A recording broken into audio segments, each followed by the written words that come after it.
ఎవరిని గుట్టిగా నమ్మకూడదు. అది వెంకటాపురం అనే గ్రామం. వెంకటాపురం అనే గ్రామంలో రామయ్య అనే వ్యక్తి ఉంటాడు. రామయ్యకి ఒక మనవరాలు ఉంటుంది. తన మనవరాలు ఎప్పుడు చూసినా ఎవరిని చూసినా ఈజీగా చాలా త్వరగా నమ్మేస్తూ ఉంటుంది.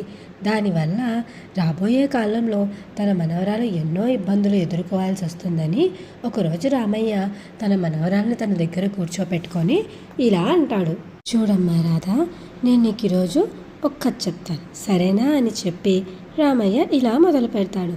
అది ఒక చిన్న గ్రామంలో సీత అనే ఒక అమ్మాయి ఉండేది. సీత ప్రతి ఒక్కరిని చాలా ఈజీగా నమ్మేస్తూ ఉండేది. అలాంటి సీత ఒకరోజు ఒక అబ్బాయి ప్రేమలో పడుతుంది. సీత అందరినీ మంచి వాళ్ళనే అనుకుంటుంది కాబట్టి చాలా త్వరగా ఆ అబ్బాయిని నమ్మేసి ఆ అబ్బాయిని ప్రేమిస్తుంది. అలాగే సీత ఆ అబ్బాయిని ప్రేమించిన విషయం వాళ్ళ ఇంట్లో కూడా చెప్తుంది. ఇంట్లో కూడా చెప్పి సీత తనని పెళ్లి చేసుకోవాలి అనుకుంటుంది.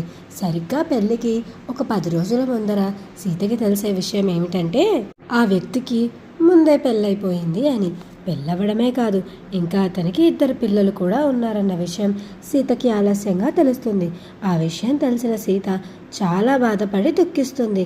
తన గురించి నేను పూర్తిగా తెలుసుకోకుండానే ప్రేమలో పడిపోయాను అని చెప్పి సీత చాలా బాధపడుతుంది. దాని తర్వాత వాళ్ళ అమ్మా నాన్న కూడా చాలా బాధపడతారు. ఎందుకంటే సీత పెళ్ళి అలా ఆగిపోయింది అని. కానీ వాళ్ళు సంతోషించాల్సిన విషయం ఏమిటంటే అదే సీతకి ఈ విషయం పెళ్ళైన తర్వాత తెలిసింటే సీత ఇంకా బాధపడేది. నీకు ఈ కథ అర్థమైంది కదమ్మా అని చెప్పి రామయ్య తన మనవరాల్ని అడుగుతాడు. అప్పుడు తను, ఆ తాతయ్య, అర్థమైంది. ఇక్కడ నీతి ఏంటంటే మనం ఎవరినైనా సరే, ఏ వ్యక్తినైనా సరే ఏ రోజు గుట్టిగా నమ్మకూడదు. ఎందుకు అని అంటే మాటలు ఎంత తీయగా మాట్లాడినా వాళ్ళ నిజస్వరూపం లోపల ఇంకొకటి ఉంటుంది. దాన్ని మనం కనిపెట్టగలగాలి. అలా కొద్ది రోజులు ఏ వ్యక్తితో అయినా మాట్లాడిన తర్వాత కొన్ని రోజులు వాళ్ళతో ఉన్న తర్వాతే వాళ్ళ నిజమైన స్వరూపం మనకి తెలుస్తుంది.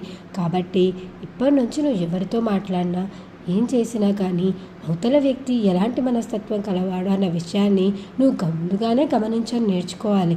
లేదంటే నీ జీవితం కూడా సీతలాగే అయిపోతుంది అని రామయ్య చెప్తాడు.